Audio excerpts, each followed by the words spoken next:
The slide advanced and my stomach dropped. That graph. That exact wording. That sentence I rewrote at 2:14 a.m. 3 nights ago while my coffee went cold. But the hand holding the clicker wasn't mine. It was my manager's. Mark Caldwell stood at the front of the boardroom, bathed in projector light, smiling at the executives like he'd built every slide himself. He didn't look at me. He didn't even glance my way. He just cleared his throat and said, "I'll walk you through the strategy we developed."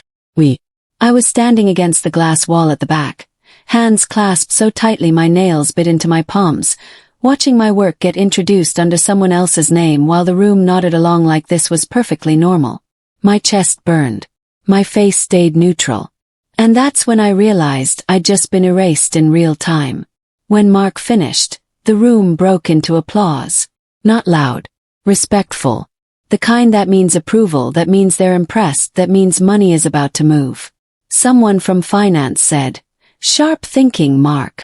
Another executive leaned back in her chair and said, "This could lock the Whitmore deal." Mark laughed softly, modest, like this all came from his brain instead of my sleepless nights. Clap 2. Low. Controlled. My pulse was screaming. My jaw ached from how hard I was holding it in place, keeping the rage from showing on my face. No one looked at me. Not once. Not the CFO. Not the VP of operations. Not the junior analyst taking notes in the corner. It was like I wasn't even in the room. Like I'd never existed at all. And that's when the plan started forming. My name is Lily Anderson. I'm a senior strategy analyst at Hartfield Solutions, a mid-sized consulting firm that punches above its weight when it comes to corporate restructuring. I've been here 6 years. I don't miss deadlines. I don't miss details. I don't miss signals when something's wrong. And that presentation, the one I just watched get stolen from me like a wallet on a subway platform, was the most important work of my career. It was 3 months of research, 24 client calls, and countless revisions. It was my shot at being seen, at moving up, at proving I wasn't just another analyst buried in spreadsheets. The Whitmore account was worth $12 million over 3 years. Losing it would hurt. Badly. And that presentation was supposed to be mine. Mark knew that. He'd promised me that. 2 days earlier, he'd leaned against my desk, coffee in hand, and said those exact words. "You'll present," Mark had said. His voice casual, like he was doing me a favor. "You've earned it, Lily. This is your moment." I'd believed him. That was my mistake. I should have known better. Mark Caldwell was 43, charming when he needed to be, ruthless when it suited him. He'd been my manager for 2 years, ever since the last restructuring pushed him up and kept me exactly where I was. He had a habit of speaking over women in meetings, of taking credit for ideas that weren't his, of smiling just a little too long when someone questioned him. But I'd thought this time was different. I'd thought the work spoke for itself. Thought wrong. Standing there in that boardroom, watching him bask in applause that should have been mine, I felt something settle in my chest. Cold. Clear. Sharp as broken glass. I wasn't going to yell. I wasn't going to cry. I was going to be smart. After the meeting, I caught up to him in the hallway. Quietly. Only. My voice didn't shake. "Mark," I said. "You told me I'd present." He didn't slow down. He kept walking toward his office like I was an inconvenience, like I was a fly buzzing near his ear. "This went smoother," he said without looking back. "The executives respond better to senior voices. Don't make it personal, Lily. Don't make it personal." I stopped walking. I let him disappear around the corner. And that's when something inside me shifted. It wasn't anger anymore. It was focus. It's cold, laser-sharp focus. Because Mark had just made a critical mistake. He thought I'd accept this. He thought I'd swallow it and move on like every other time someone's work got absorbed into the corporate machine without credit. He thought I was powerless. He was wrong.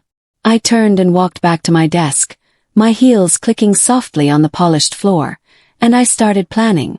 That presentation wasn't just slides and bullet points. It was late nights and missed plans. It was a vacation I postponed because the client needed another revision.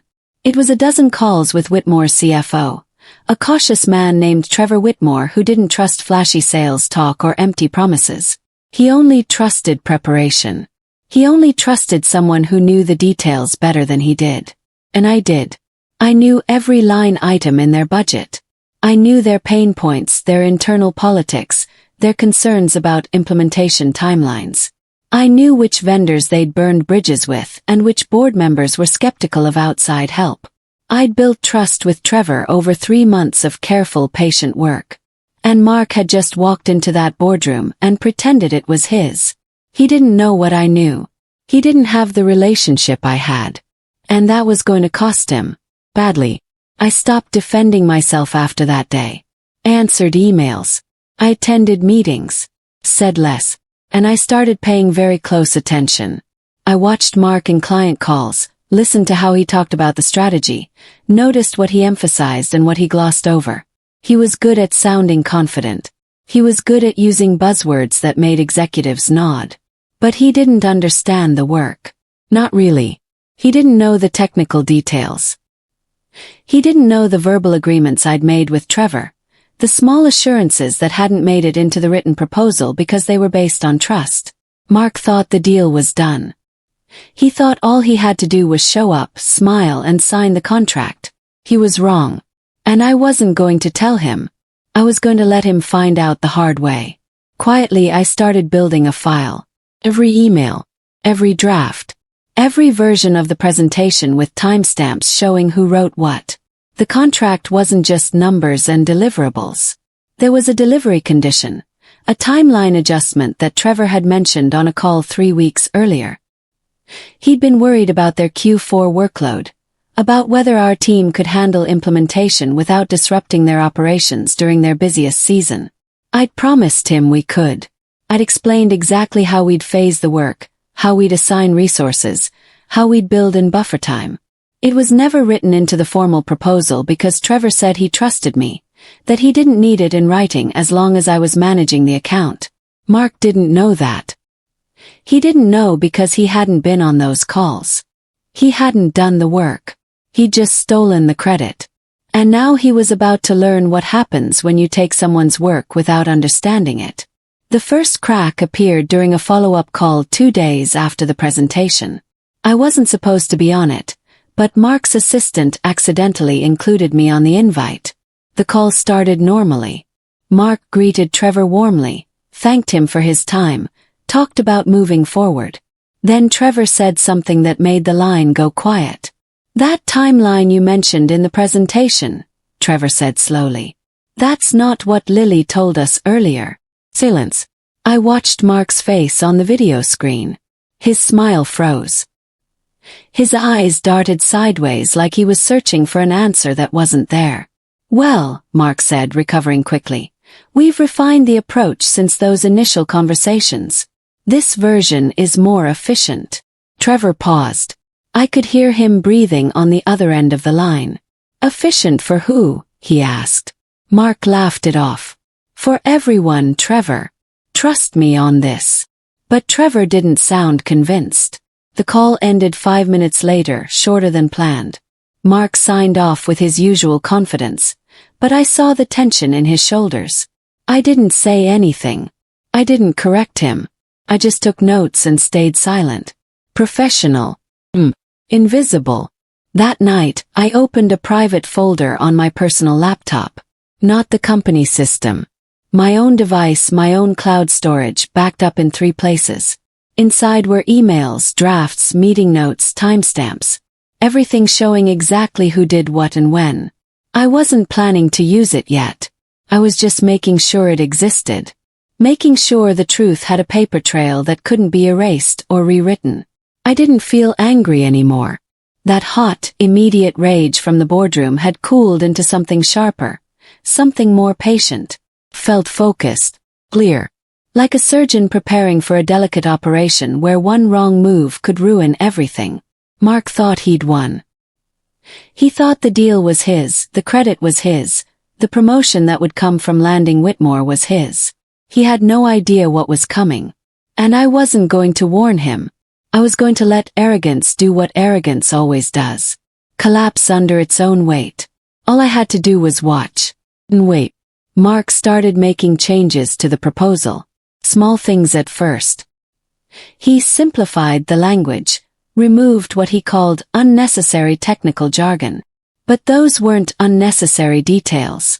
They were safeguards, specifications, promises I'd made to Trevor about how we'd handle sensitive data during the transition. I flagged it in an email. Politely. Professionally. Mark, these sections address concerns Trevor raised directly. Recommend we keep them. He replied 2 hours later. Noted. I'll handle it from here. He didn't keep them. He sent the revised proposal to Whitmore without the safeguards, without the technical specifications, without the promises that had taken me weeks to negotiate. I read the final version and felt something cold settle in my stomach. This was going to blow up. But I didn't send another email. I didn't push back. I just archived the original version with my notes and let him move forward. If he wanted to own this, he could own all of it, including the consequences. The client went quiet after that. No response to Mark's revised proposal. No confirmation of the next meeting. Just silence, stretched from days into a week. Mark kept saying it was normal, that big deals always had delays, that Trevor was probably just busy with internal approvals. But I'd worked with Trevor for 3 months. This wasn't normal. This was hesitation. This was doubt. Leadership started asking questions. The VP of Business Development stopped by Mark's office twice in one day. The CFO sent a terse email asking for a status update. Mark deflected, smiled, reassured everyone that everything was fine. He even booked a celebration lunch for the team, talking about bonuses and promotions like the deal was already closed. I didn't go. I said I had a deadline. No one questioned it. And I watched the building tension like watching a storm gather on the horizon, knowing exactly when it was going to hit. Because I knew something Mark didn't. Trevor Whitmore didn't ghost people. If he had concerns, he voiced them. And his silence meant he was done. Then the email arrived. Directly to me. Not to Mark. Not to the team. Just me. Lily, I need clarity on the revised timeline. Can we talk? It was short, professional, carefully worded. But I knew what it meant. Trevor had questions Mark couldn't answer because Mark didn't understand the work. He didn't know what promises I'd made, what concerns I'd addressed, what trust I'd built over 3 months of careful conversations. This was my moment. I could reply privately, fix whatever Mark had broken, and save the deal without anyone knowing. Or I could do exactly what protocol required. I replied carefully, factually, and copied leadership. Trevor happy to clarify. Copying Mark Caldwell and VP Stanton for visibility. Let's schedule a call to address your concerns directly. Then I waited. Within an hour my inbox exploded. Mark called me. I didn't answer. VP Stanton sent a meeting request for the next morning. Accepted. The storm had arrived. And I was ready for it. The tone in the office changed overnight. Meetings felt tighter, shorter, more tense. People spoke in lower voices. Mark stopped making eye contact with me in the hallways. He stopped dropping by my desk with coffee and casual questions. The friendly mask he'd worn for 2 years cracked, and underneath was something colder. During a team meeting he mentioned my name in passing. There's been some internal misalignment, he said carefully, like he was choosing each word. Some mixed messages to the client. I didn't react. I kept my voice steady, my face neutral. I have the full timeline documented if that would help clarify, I said. The room went quiet. Mark's jaw tightened. That won't be necessary, he said quickly. But VP Stanton, sitting at the head of the table, looked directly at me. Actually, Lily, send that over. I'd like to review it. He nodded. Of course. I'll send it this afternoon. And I did. Every email. Every draft. Every version of the proposal with timestamps and edit histories. No commentary. No accusations. Just facts. Let them draw their own conclusions. Leadership requested a formal documentation review. I was called into a conference room with VP Stanton, the CFO, And the head of legal. Mark wasn't there. That told me everything. They asked me to walk through the timeline. Who created what? Who communicated with the client? What promises were made and when? I answered every question clearly, factually, without emotion. I didn't trash Mark. I didn't have to. The documents spoke for themselves. The original proposal I'd written. The revised version Mark sent without the safeguards. The email where I flagged the concerns and his response dismissing them. The client's growing silence after the changes. It was all there. A complete picture of what happened when someone took credit for work they didn't understand. When the meeting ended, VP Stanton stood and shook my hand. "Thank you for your thoroughness, Lily." The CFO nodded. Legal took notes and left without speaking. I walked back to my desk feeling strangely calm. The truth was out. Now I just had to wait for it to finish what arrogance had started. 2 days passed. No updates. No meetings. The building felt heavier, like everyone was holding their breath. Mark stopped coming to the office. His calendar showed meetings, but his desk stayed empty. People whispered in the break room, speculated in Slack channels, kept working. I answered emails, updated spreadsheets, attended calls. I acted like nothing had changed because for me nothing had. I'd simply told the truth. Then on Thursday morning the call came. Trevor Whitmore was walking away. $12 million over 3 years. No negotiation. No counteroffer. No extension to fix the issues. He sent a formal letter to leadership explaining his decision. Concerns about internal communication. Lack of confidence in the account management structure. Misalignment between initial conversations and the final proposal. He didn't name me. He didn't name Mark. But everyone knew what it meant. The deal was dead. And someone was going to pay for it. That someone wasn't going to be me. Mark was called into a closed-door meeting that afternoon. I watched him walk past my desk toward the executive floor. His face pale. His usual confidence stripped away. He didn't come back for 2 hours. When he finally emerged, he didn't stop at his office. He went straight to the elevator and left the building. The next morning leadership sent an email. Short. Professional. Bloodless. Effective immediately. Mark Caldwell will be transitioning out of his role as Senior Strategy Manager. We thank him for his service and wish him well in his future endeavors. No details. No explanation. Just absence. His desk was cleared by Monday. His nameplate removed. His calendar invites cancelled. He was erased as quickly and completely as he'd tried to erase me. And I felt nothing. No satisfaction. No triumph. Just a quiet, steady certainty that justice doesn't always require noise. Sometimes it just requires patience. And documentation. And the courage to let the truth finish what arrogance starts. A week later, I was called into VP Stanton's office. Not a conference room.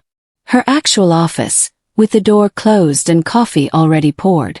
"Lily," she said, gesturing to the chair across from her desk. "We need to talk about your future here." I sat down, calm, prepared. "I'm offering you Mark's role," she said directly. "Senior Strategy Manager. Full authority over client accounts. A significant raise. You've earned it." I let the words settle for a moment. Felt the weight of them. This was what I'd wanted, wasn't it? Recognition. Authority. Proof that the work mattered. But sitting there, looking at VP Stanton's expectant face, I realized something. I didn't want to step into Mark's shoes. I didn't want to inherit the same broken system that had let him steal credit in the first place. I wanted something different. "I appreciate the offer," I said carefully. "But I'd like to propose something else." Her eyebrows lifted. "I'm listening." And I told her exactly what I wanted. Not a promotion. A restructuring. I didn't want Mark's job. I wanted autonomy. I wanted written authority over my accounts from start to finish. I wanted client relationships that couldn't be reassigned without my consent. I wanted credit built into the process, not dependent on a manager's generosity. I wanted to rebuild how we handled strategy work so that what happened to me could never happen to anyone else. VP Stanton listened without interrupting. When I finished, she leaned back in her chair and studied me for a long moment. "That's a big ask," she said. "It is," I agreed. "But losing Whitmore was bigger." She smiled just slightly. "Fair point." We negotiated for 3 days. Legal reviewed the language. HR flagged concerns about precedent. But in the end they agreed. I got a new title: Principal Strategy Analyst, Direct Client Authority, Written Contract Protections, and a seat at the table when strategy decisions were made. Not because I yelled, not because I demanded, because I'd proven I knew my worth. And I'd refused to settle for anything less. Weeks later, I walked past the boardroom where it all started. Same glass walls, same long table, same projector screen. But the weight in my chest was completely different. I wasn't angry anymore. I wasn't bitter. I was clear. I'd learned something that no promotion or raise could teach. Knowing your worth doesn't require revenge. It doesn't require public confrontations or burned bridges. It requires restraint, clarity, documentation, and the courage to let arrogance collapse under its own weight. Mark had stolen my presentation thinking it would elevate him. Instead, it exposed him. He'd taken credit for work he didn't understand, made promises he couldn't keep, and destroyed a $12 million deal in the process. And I'd simply let him. I hadn't sabotaged him. I hadn't lied. I'd just told the truth when it mattered most. And the truth had done what truth always does when arrogance gets in the way. It finished the job. A month after the restructuring, I got a message from Trevor Whitmore. "Lily, I heard about the changes at Hartfield. I'd like to reconnect if you're still interested in working together." I stared at the email for a long moment. Then I forwarded it to VP Stanton with a simple note. "Whitmore wants to re-engage. Recommend we schedule a call." The call happened 2 days later. Trevor was cautious but open. "I trust you, Lily," he said directly. "I don't trust your company's process. But if you're leading this, I'm willing to listen." We rebuilt the proposal from scratch. This time I presented it. Me. Not a manager. Not a senior voice. Me. The person who'd done the work. The person who understood the client. The person who'd earned the right to speak. 2 weeks later, Trevor signed. $12 million over 3 years. The deal Mark lost. The deal I got back. Not through manipulation. Not through politics. Through competence. Through trust.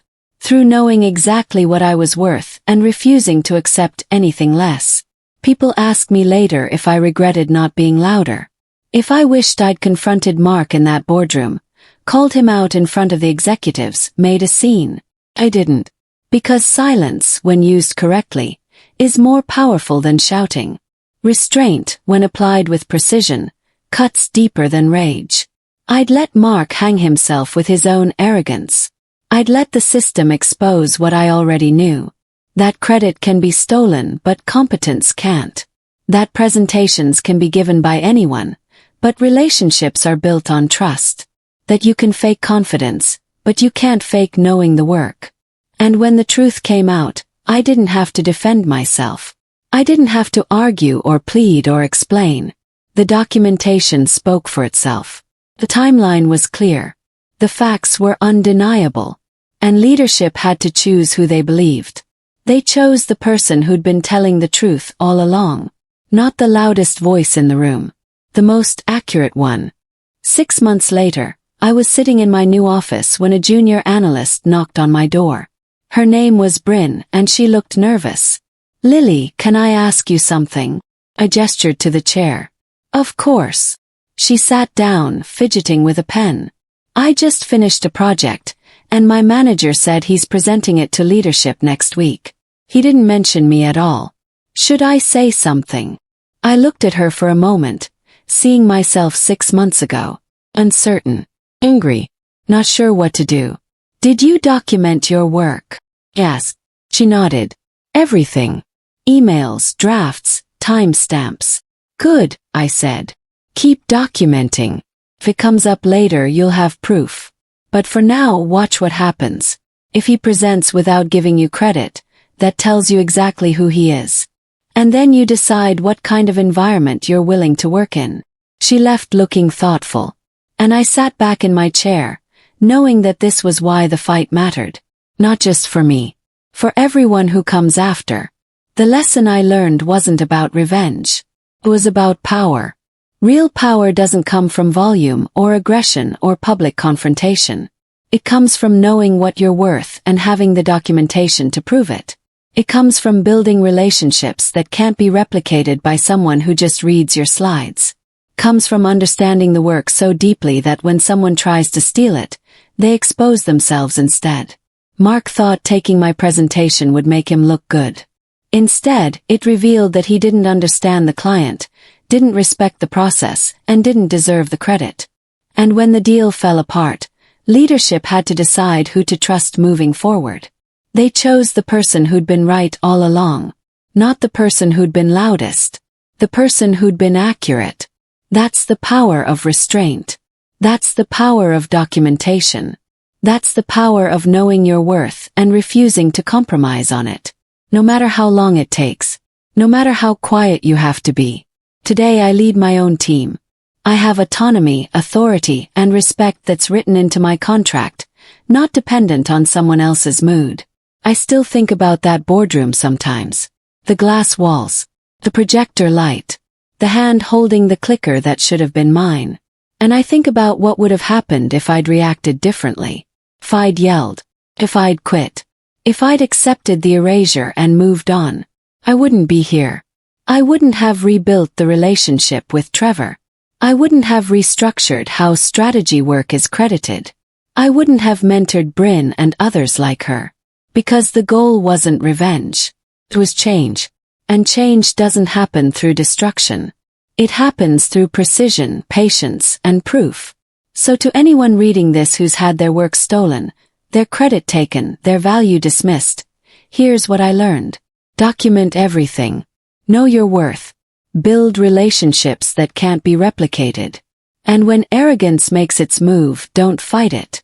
Just step back. Let it collapse. And be ready to rebuild what's left. Because knowing your worth doesn't require revenge. It requires restraint, clarity, and the courage to let the truth finish what arrogance starts. And the truth always does. Eventually.